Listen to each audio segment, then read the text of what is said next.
Dar números negativos. Primeiramente, para entendermos números negativos, nós precisamos relembrar o que nós sabemos até agora, que são os números positivos e o zero. Os números positivos é como se nós tivéssemos uma cesta cheia de ovozinhos, né? Cada ovozinho contendo um número negativo. Então, número positivo, me desculpa. O número positivo daria a contagem dos números que nós precisamos saber.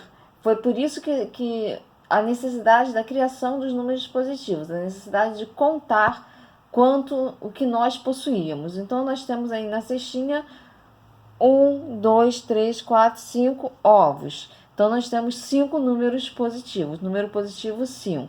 E a cesta vazia, que representa o zero, que é a ausência de quantidade, né? Então, o que seria para nós, então, os números negativos?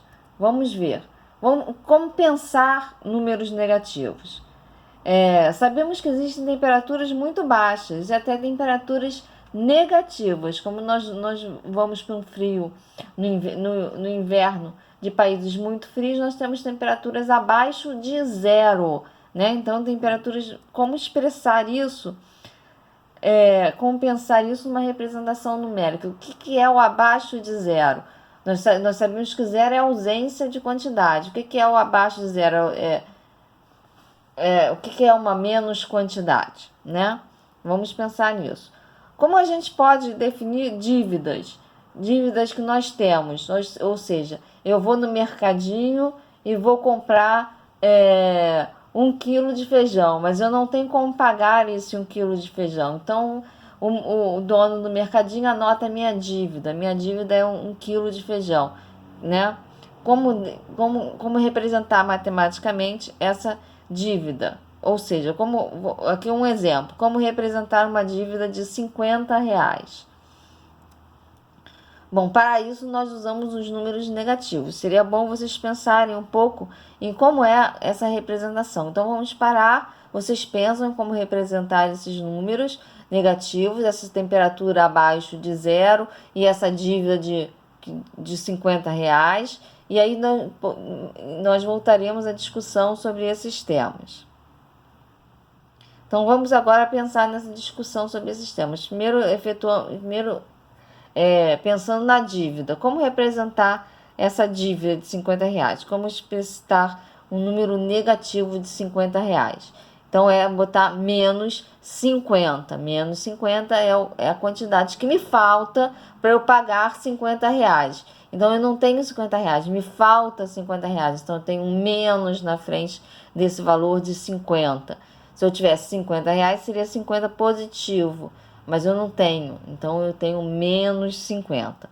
Vamos ver a nossa temperatura. Nós podemos ver duas escalas de temperatura. C é o Celsius, que é a temperatura que nós conhecemos, que nós lidamos, 40 graus, é 40 graus Celsius. E vamos esquecer a do F, tá? Vamos só ver a temperatura do C. Então, nós temos 50, 40, 30, 20, 10, tudo positivo, tudo tem temperaturas positivas, temperaturas que nós estamos acostumados a lidar. E aí tem o zero. Zero de temperatura não significa ausência de temperatura, significa uma temperatura muito fria.